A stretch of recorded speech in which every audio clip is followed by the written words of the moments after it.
profile. Terrell wondered how to coax him into good humor. Wheeler was a souvenir of the paper's more vigorous days, a cynical old man who drank too much and was in debt to half the men in the building. Mike Karsh, the Call Bulletin's managing editor, kept him working out of a perverse and inconsistent sentimentality. Ollie took 1 or 2 stories a day, a local fire or a service club luncheon, and spent the rest of his time picking out examples of bad writing and sloppy reporting from the paper's news columns. Williams, the city editor, had shifted his desk into the comparative tranquility of Terrell's corner. This kept him out of everyone's hair but Terrell's. "I'm sorry I popped off," Terrell said, "but my connection was bad." "The column's the important thing," Ollie said. "Don't let such trifles as courtesy or good manners ever come first. Remember that. You're young, but in time you'll be like everyone else on this rag. One of Mike Karsh's journalistic thugs. Literary bully boys. Ready for—" "Say, that's good," Terrell said, with a perfectly straight face. "Literary bully boys." He repeated the phrase in a soft, respectful voice. "Using typewriters instead of machine guns, you could say. How do you toss off gems like that, Ollie?" "Go to hell, you sarcastic son of a bitch," Ollie grinned at him, a frail old man with gray hair and sharp aristocratic features. "What was the call that got you excited?" "Someone trying to peddle a story on Caldwell. What do you think of him, Ollie? Seriously?" "Seriously? That's damn near impossible." "What's funny about him?" "He's a reformer.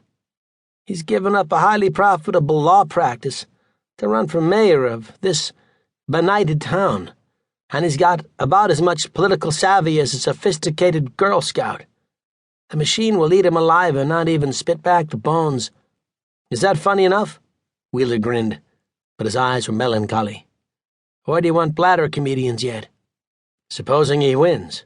"Don't be ridiculous." "I've covered his rallies," Terrell said. "He draws a crowd." "College kids, they can't vote." "Seriously, Sam, it can't happen. Men like Ike Sellers, Mayor Tickner, do you think they'll let this piece of cake fall into somebody else's fingers?" "You're a cynic." "I have capacity to see what's under my nose. If that's being cynical, fine." Terrell leaned back in his chair and lit a cigarette. Eden Miles and Rich Caldwell. The pressure had eased now that the first edition was in. Reporters and editors drifted down the long room toward the lavatory or water coolers. Only 1 or 2 typewriters pecked with a virtuous sound against the comparative silence. Copy boys went from desk to desk, taking orders for coffee, bacon and egg sandwiches, cigarettes, and aspirin.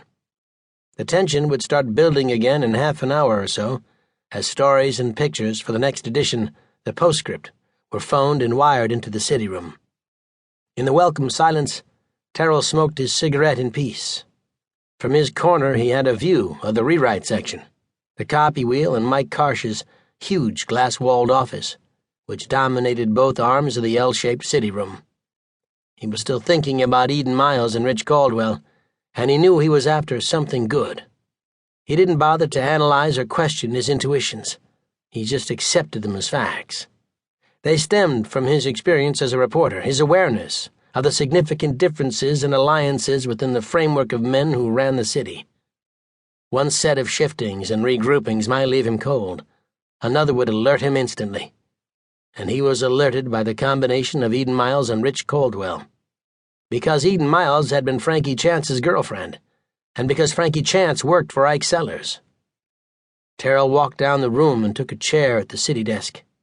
Williams nodded to him and said, "How's the pundit business?" "Haven't sold a pundit all week. Must be the seasonal lag." 3 other men were seated at the long rectangular desk.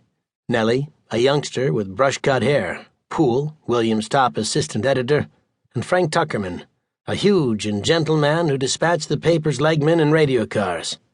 Now he was hunched close to the police speaker at the end of the desk, his ear automatically selecting significant data from the welter of reports, orders, and code numbers that spluttered endlessly through the air. A fire in the northeast was developing into something important. The battalion chief had called for an ambulance, and the gas company was ordering out its emergency equipment to handle a leakage in the adjoining building.